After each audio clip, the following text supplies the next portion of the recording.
Hi guys, welcome back to my channel. Thanks for tuning in. Well, last night was a frenzy. The NBA draft happened and I got actually 3 out of the top 5. So I'm pretty proud of that, you know? But today I want to talk about something that happened a few days ago, and it is the Chris Paul trade that happened. So OKC sent Chris Paul to Phoenix. So I want to make a video about that and give you guys my thoughts on that and what I think. But before we get started, I just want to make sure if you guys like the videos that I'm making, if you're enjoying it, make sure to like, subscribe, and comment so we can get on the algorithm and make this channel grow. Besides that, let's get into it. So Chris Paul was traded to the Phoenix Suns the other day, and honestly, I think this is the best thing that could have happened to Chris Paul and the Phoenix Suns. I think this will benefit them mutually because there's a few things that we need to talk about. Before we get started on anything, I just want to make sure that you guys understand the kind of franchise and organization that the Phoenix Suns are. The Phoenix Suns are a losing culture type of team. There is no way around it, all right? There is no complete way around it. For the longest time, the Phoenix Suns have not been good. The last time the Phoenix Suns were good was all the way back in like 2007 in the Mike D'Antoni and Steve Nash era. And that was a long time ago. I was 7 the last time they were relevant. So this has been a long time coming. The Phoenix Suns have been long overdue for a revamped makeover of their whole franchise, all right? Just to reiterate what's happened in the last few years, right? Devin Booker has gone on record saying he's just exhausted of losing, right? He's just tired of losing. The guy dropped 70 points in a game and still lost, all right? He went on record saying he's just tired of losing because he puts up all these numbers and he's good enough. He's a above all-star caliber player and he's good enough to do all this, but they just don't get anywhere, and he's sick of that. Because why? Because the organization as a whole lacks a lot of things that prevents them from being an actual winning franchise, from being a respectable franchise in 2020. Because they sucked so much, right? They've had a lot of lottery picks. They drafted Devin Booker, they drafted Josh Jackson, they drafted so many guys, right? But the thing with that is they draft all these young guys and they lack the one thing that can take them over the hump, which is veteran guys who can go in there and teach the young guys how to win and how to survive in this league, right? Josh Jackson, the organization is so bad that one of their lottery picks, Josh Jackson, who came in the same year as LaMelo Ball and Markelle Fultz and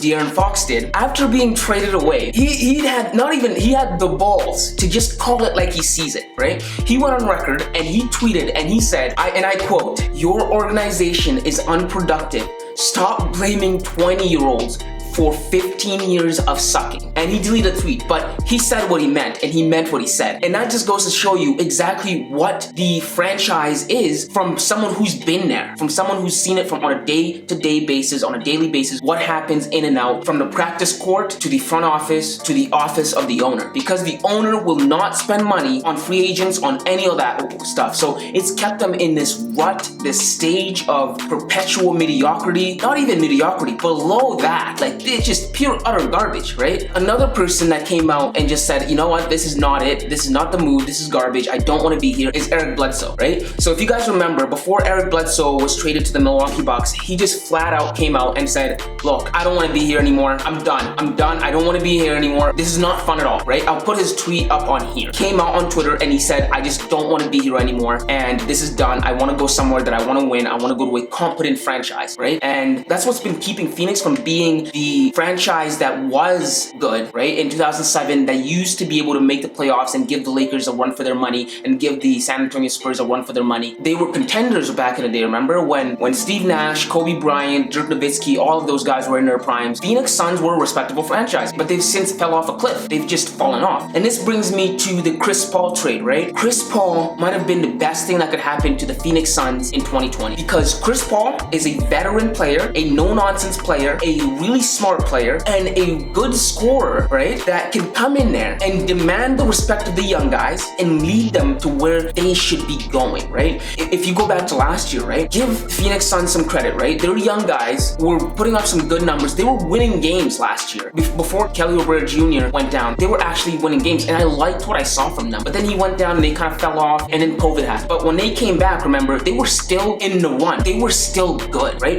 They went on like that when the bubble opened, right? They went on this, I think it was 8-game winning streak, right? Remember, Devin Booker was in a race to become the bubble MVP with Damian Lillard. Granted, he lost to Damian Lillard because Damian made the playoffs and they didn't, but that showed you a sign of what's to come. And what they need is someone to take them over the hunch, right? They have their superstar scorer in Devin Booker. They just need a floor general and another scorer, and that's exactly what Chris Paul is, right? Chris Paul left Houston and he went to Oklahoma City Thunder, and he took a bunch of no-names and a bunch of young guys to the playoffs. Outside of winning a championship, Chris Paul is outside of winning a championship, Chris Paul is actually a winning player. Chris Paul, when he was in Los Angeles, made the playoffs every year. Granted, they didn't go to the conference finals or anything, but they managed to make the playoffs every year, year in, year out, right? And I can attest that Chris Paul is the reason that that team made the playoffs year in, year out. You know why? Because Chris Paul played in Los Angeles with Blake Griffin. Guess what happened when Chris Paul left Blake? He got dealt to Detroit, and we haven't spoken about Blake Griffin in like years, in like 2 years. DeAndre Jordan was a big name we used to talk about. We haven't spoke about DeAndre Jordan in years. Half of you guys can't even tell me what team DeAndre Jordan plays for. But that goes to show the kind of player that Chris Paul is. He will take a bunch of scrubs and he'll actually make them into a playoff. He did it in Los Angeles. He did it in OKC. And I think he's gonna do it. I don't think so. I know he's gonna do it in Phoenix. I think with a scorer, a superstar, Kobe-like player like Devin Booker, paired with a floor general, a smart basketball player, and a scorer like Chris Paul, you're gonna see your franchise do a 180. You're gonna go from not being able to get there, not knowing what you need, to having a guy who's on the floor, who can call plays, who can be the coach on the floor, who can demand the respect of the young guys and show them the way to the playoffs. And I think behind him and Devin Booker, they can rally and go the extra mile at the playoffs. They can go the extra mile because he brings to them what they need. A change in culture because he's a winning player. He's bringing a winning mentality to a losing franchise, and he's bringing experience to a franchise filled with a bunch of young guys who've never done anything. So it just goes perfect. It's perfect. I love it. I just completely love it. All I ask is they go out there, that the owner or the organization goes out there and spends some money and gets a good head coach. Go get yourself a Becky Hammon. I love her. I don't know why she doesn't have a head coach job in this league yet. Go get either Becky Hammon or Alvin Gentry. Those kinds of coaches and this kind of player, you're gonna see your franchise do a 180, turn around, and who knows, you may even be a contender in the West. If you get one more guy just to supplement the scoring prowess of the Phoenix Suns, even be a threat to the Golden State Warriors, to the Los Angeles Lakers, Los Angeles Clippers. You could be a threat in the West. And I'm not joking. I think that this is the kind of player that Chris Paul is. I was kind of happy when I saw Chris Paul leave Houston and go to OKC because I thought he was the root of the problem in Houston. But then when I think about it, James Harden was just as much as the problem. And Chris Paul, I didn't give Chris Paul enough credit. I think Chris Paul is a winning player and he's the right player for Phoenix. He's the best player you could have got for Phoenix this offseason. You just need to go out there and get a third guy. Go out there, search the market, try and get a third guy. And I think your franchise will go back to its glory days, to the 7-second offense. Try and snatch up Mike D'Antoni from the Brooklyn Nets. I think Mike D'Antoni would be more than willing and more than happy to come back to Phoenix and coach them. But this is it. This is what you need to turn your franchise around, right? Because you don't get guys like this through free agency. Because free agents don't want to come to Phoenix because they have a history of losing. And so that doesn't attract free agents. You don't get big names. No one ever goes to Phoenix. Ever. An acquisition like this is spectacular. This is stellar. I love it.